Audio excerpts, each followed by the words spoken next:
Bonjour, alors aujourd'hui je vais faire une petite vidéo sur un jeu de cartes qui s'appelle le Timul et qui va aider vos enfants à retenir les tables de multiplication. Alors ça se présente en fait avec des petites cartes qui racontent à chaque fois une petite histoire pour présenter la table de multiplication et aider les enfants donc à retenir. Que par exemple pour la table des zéros, il y a une petite astuce donc avec le 0 qui est une magicienne et qui à chaque fois fait disparaître les chiffres. Donc comme ça, 0 fois 1, ça fait 0, 0 fois 3, ça fait 0. Voilà, ça fait toujours 0 puisque elle fait disparaître les personnages. Bon, ça c'est vrai que c'est une table qu'on retient facilement. Donc pour la table des 2, une petite astuce ici avec à chaque fois donc le double, 2 fois 2, c'est pareil que 2 plus 2. Donc ça, c'est une petite astuce pour retenir les tables de multiplication pour les 2. Donc là, vous allez me dire, c'est encore facile. Et donc là, on va faire pour la table des 3 qui commence à être un peu plus compliquée.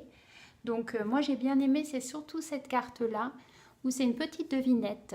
Qu'est-ce qui mesure 3 cm de large et qui met 3 minutes à cuire? Un œuf, bien sûr. Voilà. Donc comme ça, 3 fois 3 égale 9.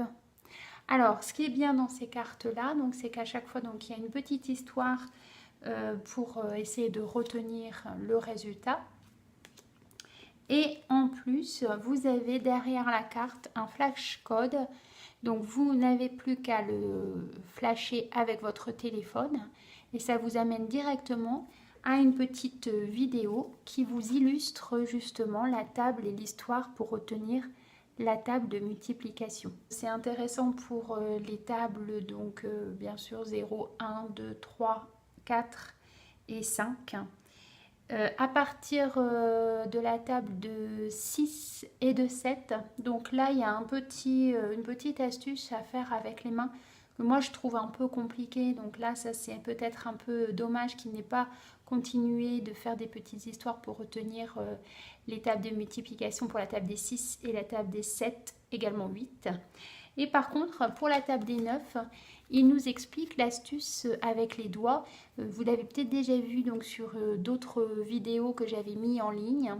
Donc, par exemple, pour 3 fois 9, voilà, il va suffire en fait de baisser le troisième doigt. Et en fait, on lit ensuite les dizaines, vous voyez, donc 1, 2, donc ça fait 2 pour les dizaines, et 7 pour les unités en bleu. Donc le résultat, donc par exemple 3 fois 9, c'est égal à 27. Donc en fait à chaque fois pour cette table-là, on nous explique donc de baisser le doigt. Donc par exemple 3 fois 9, donc baisse le troisième doigt. 4 fois 9, on va baisser le quatrième doigt. Et ainsi, on a le résultat qui s'affiche avec les doigts, vous voyez. Donc tous ces doigts-là, donc ça représente les dizaines, donc ils sont bien été représentés en rouge. Et ici, en bleu, les unités. Donc ici, par exemple, 36. Voilà, donc pour chaque table de 9, on a la petite explication donc avec le dessin. Et donc ça, c'est vraiment une bonne astuce pour retenir. Donc c'est vrai que je vous conseille ce jeu de cartes qui est assez sympathique pour retenir les tables. Après, il faudrait donc pouvoir avoir des petites histoires pour les tables 6, 7 et 8. Puisque bon, la technique, peut-être certains enfants vont adhérer avec la technique des mains qui s'embrassent. Vous verrez si vos enfants y adhèrent et puis j'attends vos retours par rapport à ce matériel-là.